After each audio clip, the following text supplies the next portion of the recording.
when I meet with a founder who initially is just trying to sell me a product, that's maybe not really excited about co-creating, that's a red flag to me. I want somebody who's responsive, excited about our mission and vision, excited to co-create together, really interested in my feedback, and really interested in their ideas, because they're doing something for us that I'm obviously not able to do for my organization on my own. So it's really about a strategic partnership, and that relationship is so key. If education sales has you second guessing yourself, take a breath. This is a trust-first, relationship-driven market, and the old tactics, they don't translate. This show replaces guesswork with clarity and a customer acquisition system that builds a pipeline you can trust. I'm Josh Chernikoff, two-time education founder with 2 exits and a lead gen coach for companies in education. Through my EdSales elevation experience over the last 2 years, I've coached 210 companies to leads on repeat. In 2025 alone, I delivered over 2,600 hours of coaching to education companies. My co-host is John Gamba. He also has a successful exit, and now he's the Director of Innovative Programs and the Entrepreneur in Residence at Penn's Graduate School of Education. This is the only show dedicated to customer acquisition for education companies, so consistent listeners go from stalled deals to clarity, credibility, and a pipeline they can rely on. This is EdSales Edge, where education company founders earn their edge.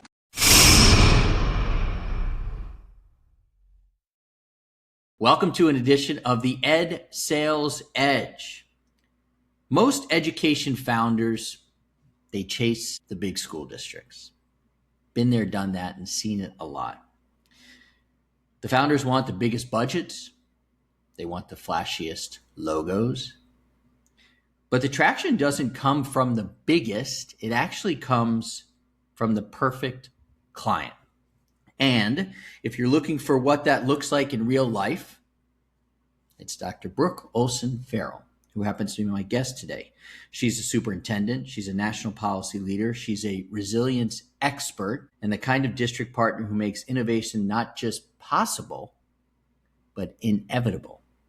So today on the EdSales Edge, we're talking about what makes a perfect client and how every founder in the education space can learn from Brooke's approach, which you're going to love, to co-creation, iteration, and traction. Brooke, welcome into the show. Thanks. I'm very happy to be here. Before we get off and running here, if you can give everybody just a minute of your background of how you got to Slate Valley, and then we're going to get into the nuts and bolts of this idea of the perfect client. But the floor is yours so people can get to know you real quick. Okay, sure. So it's my 9th year as superintendent here in Slate Valley. Prior to this, I was an assistant superintendent of curriculum and instruction in a neighboring district. And actually, prior to that, I was director of curriculum here in Slate Valley. And prior to that, a longtime high school teacher in actually New York State. So, I've had a long career. It's 27 years in education so far. Doesn't seem like it. But definitely have been committed to Slate Valley for the last 9 years. Yeah. Slate Valley is a rural, high-needs district in Vermont. And you are different. And you look for solution partners who are willing to listen. And you are the type of client that is willing to collaborate and co-create. Why are you that type of person in Slate Valley? Well, I think a few things. I think we have a really innovative leadership team, really supportive school board, a staff who has a lot of longevity in the district and are willing to try new things. At the same time, we have an extremely tight budget. We're one of the lowest spending school districts in the state. And we kind of have to earn everything that we get. And so everything is really hard hard fought. And so we really need to carefully consider the different partnerships and products and solutions that we're bringing into the district.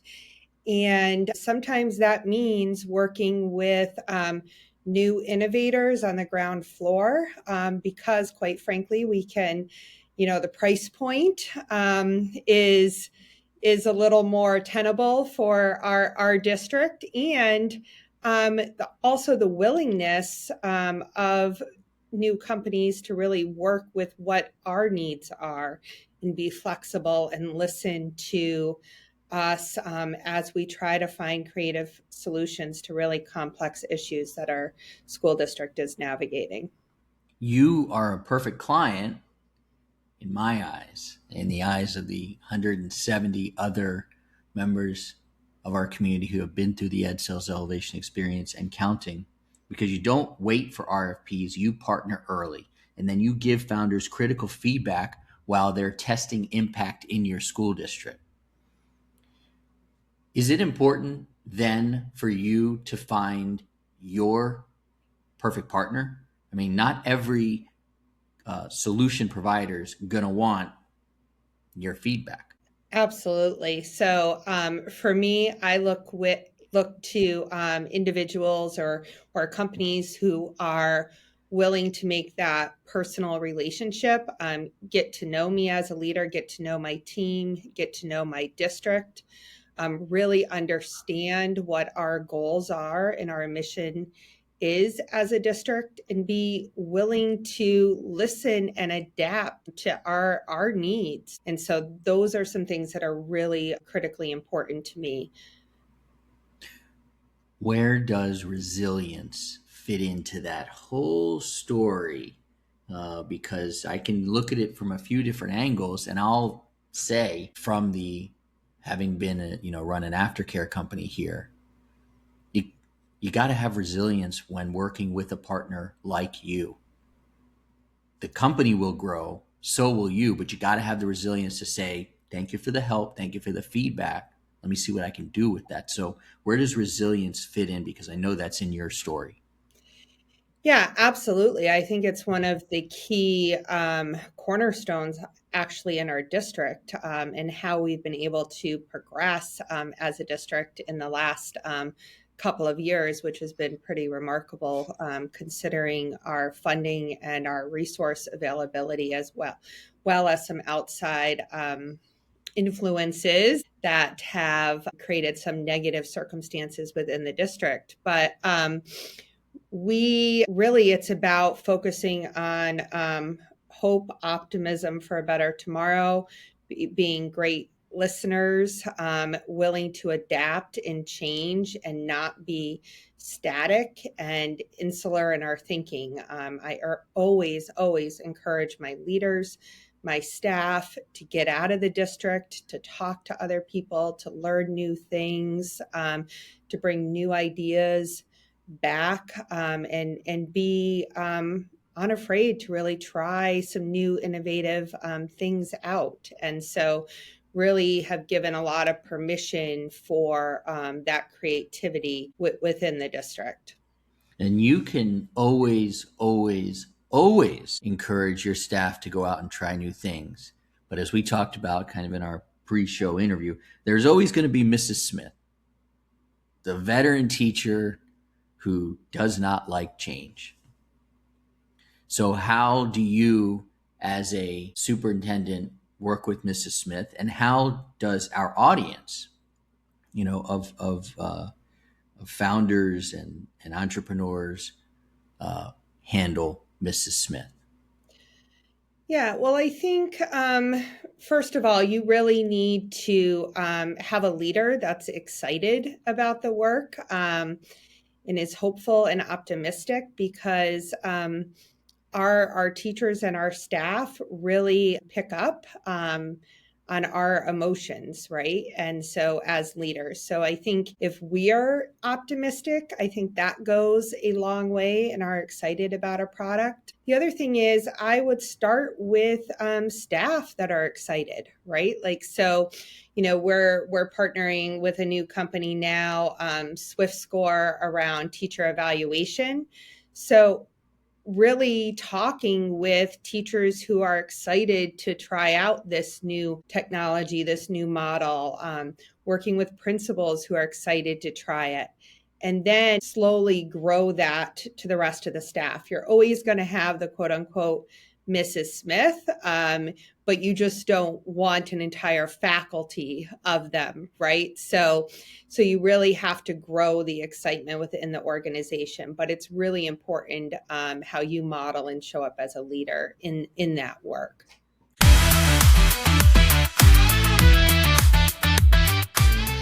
If something feels fuzzy or momentum has stalled, it happens. I get it. Text me directly, 771-333-4233. I read all of the text messages. Back to the show.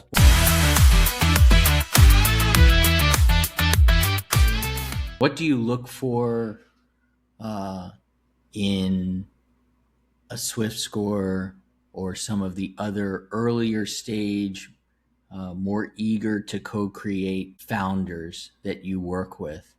And what's a red flag for you? So for me, it's when I'm first, my first interaction with the founders, their excitement about the product, their excitement about what we're doing as a district, and their willingness to co-create that you spoke about. And even like, the text follow-ups, like, hey, I've been thinking about your district last night and this problem that you're wrestling with. What if we try this? Those are super impactful. When I meet with a founder who initially is just trying to sell me a product that's maybe not really excited about co-creating, that's a red flag to me. I want somebody who's responsive, excited about our mission and vision, excited to co-create together, really interested in my feedback, and really interested in their ideas, because they're doing something for us that I'm obviously not able to do for my organization on my own. So it's really about a strategic partnership, and that relationship is so key. It's something we really teach in our community, in our course, is to listen to you and what your needs are, and then say, what if I could tell you I got a solution for that and I can help you with that, as opposed to as a founder and entrepreneur, just giving you the solution and saying, here's how we're going to solve this problem. What if I don't have that problem? Also, what about founders, entrepreneurs who say, Slate Valley, Vermont, why am I going there? It's small.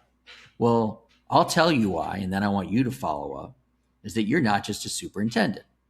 You're on the board of AASA. You lead state initiatives. I met you at IEI. You're heavily involved with other superintendents. So now back me up and give more reasons why the members of our community should look at a Slate Valley and others.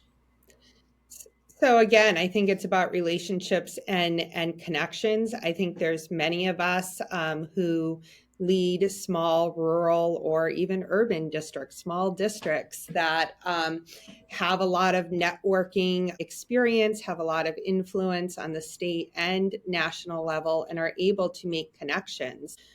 Already with some of the companies that we're working with, I've been able to make connections with other superintendents in the state and actually outside of the state who are now partners with some of these companies. And so it's really the way you expand your business is really by developing your reputation and influence in the industry. And I think just because you're a leader of a small district doesn't mean that you don't have influence in the industry.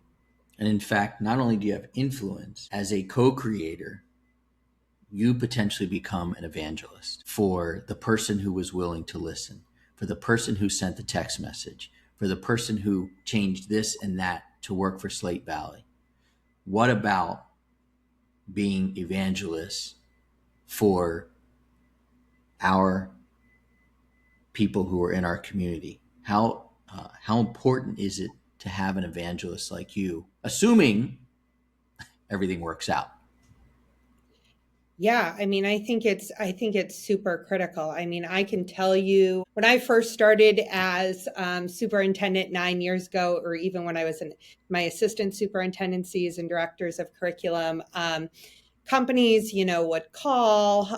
I would ignore those calls. I would ignore the emails and it just did not really want to interact. And I think now my whole perspective has changed in the last probably 5 years on that. And I've really gotten to know people in, ed tech industry and, solution partners. And I've been able to talk with my colleagues in other districts in and outside of the state and really promote some of these partnerships, either in statewide meetings or in national conferences. And so I think it's super critical that you have somebody that's willing to kind of carry the torch of what you're doing in your company, and I think that's how you gain more clients and a great reputation in this industry. If you had to pick one way that our community could get in front of somebody like you, what is that mode? Is it email? Is it a conference? Is it a podcast? Is it LinkedIn? What's best for you? I mean, so personally for me, it's been those connections that I've been able to make at the IEIs of the world, the ERDIs, just the face-to-face piece. Emails really haven't done it for me, to be perfectly honest. Or I might have another superintendent that reaches out and says, hey, I really want to introduce you to so-and-so. Do you have a few minutes? Those are the types of connections that I respond to. And I think that's true of a lot of my colleagues in the industry. Emails, cold calls, they don't work particularly well. Okay, I'm going to push back on that eventually.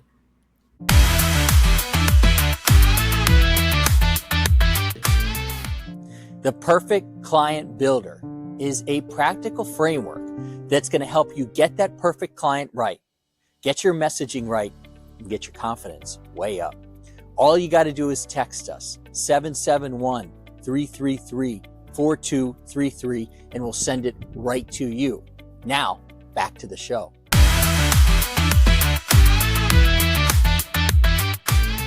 What works at an IEI, at an ERDI, at a state conference, at another conference? What does work in terms of, let's just call it a cold handshake? What works? What does somebody need to do who's leading a company and wants to talk to you?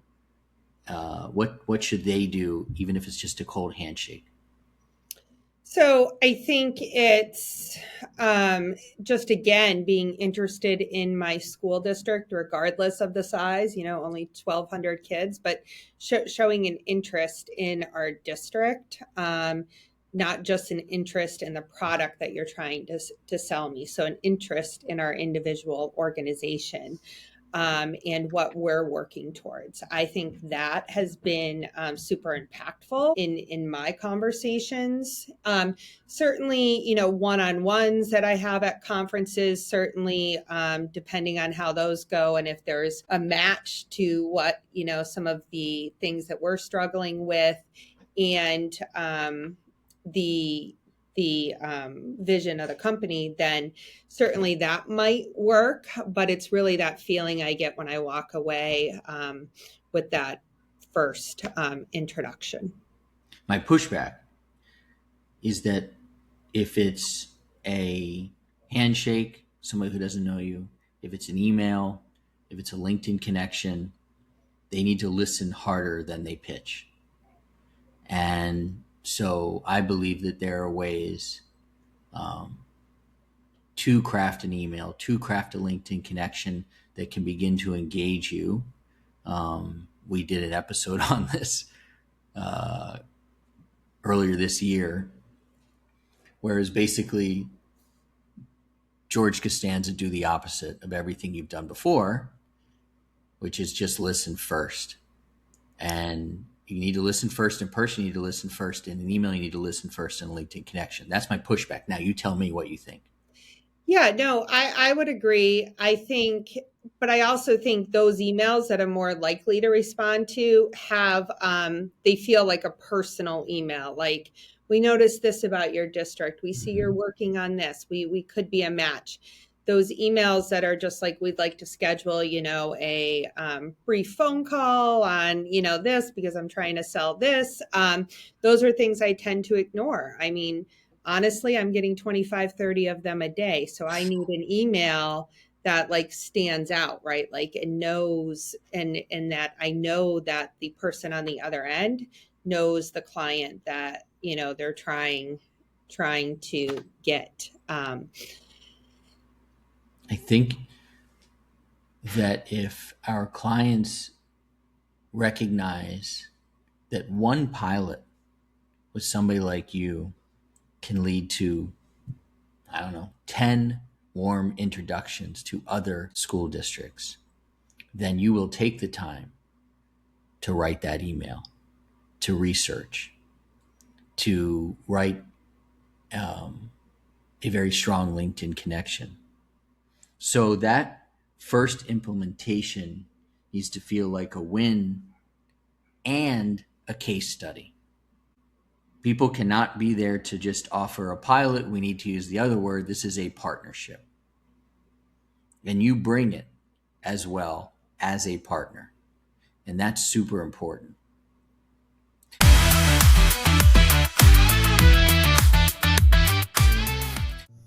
Last interruption. Before we wrap this show, I want to remind you guys the EdSales Elevation Experience is where we help founders develop and design lead generation machines that bring in high quality, high converting leads for their education companies on repeat. Get more details in the show notes. Now, let's bring this show home.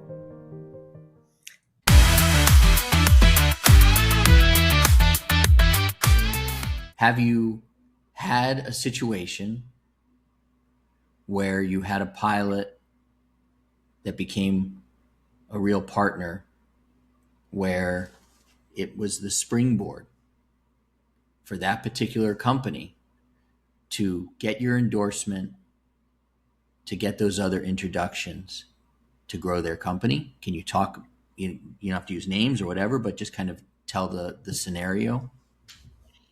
Yeah, I mean, I've had a couple of different ones, different situations. All of them have really been in our district around building resiliency, culture, and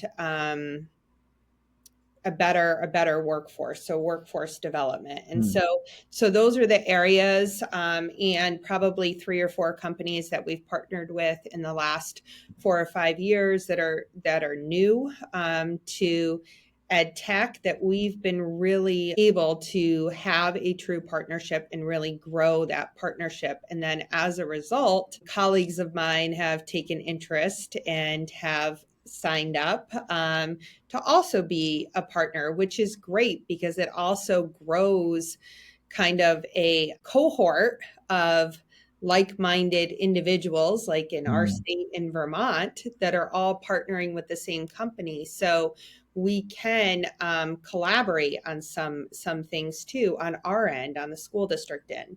Say you're doing teacher evaluation. We might have similar systems then that we're able to, from our side, from the school district side, collaborate on, while the company is also trying to create a solution for that teacher evaluation system to make us more efficient and effective. So So I think it also increases collaboration among school districts as well. And we're able to grow our network from a different angle as well, too. So the playbook is there. It's right there. Define your perfect client. Find your Brooke. And then build for them, win with them, and scale from there. Does that sound about right? Absolutely. Okay. Well, the perfect client isn't the loudest school district. They're not the largest school district. They're the ones who are going to lean in. They're the ones who are going to co-create, and they're the ones that are going to help you scale. And I appreciate you having this conversation with me. It's one that I've wanted to have for a long time. I had to find the perfect guest, and that was you. So I appreciate you coming on and really kind of talking us through, again, the playbook. And here's the challenge for our community this week, or when they hear this: define your perfect client, find your Brooke, build for them, win with them, and scale from there. So thank you, Brooke, for being on the show today. Thank you for having me. All right, that's it for this episode of the EdSales Edge. Thanks for joining us. If you sell into education, the goal of this show is very simple: to help you stop guessing what actually moves deals in a system where trust matters. If you want to go deeper, join us inside the Entourage, our private community for education founders and operators selling into schools. You'll see the details in the show notes. If this episode helped you think more clearly, that's great. Subscribe, like it, and share it with another founder in the education space. Until next time, get clear, build trust, set up a system for sales, and keep earning your edge.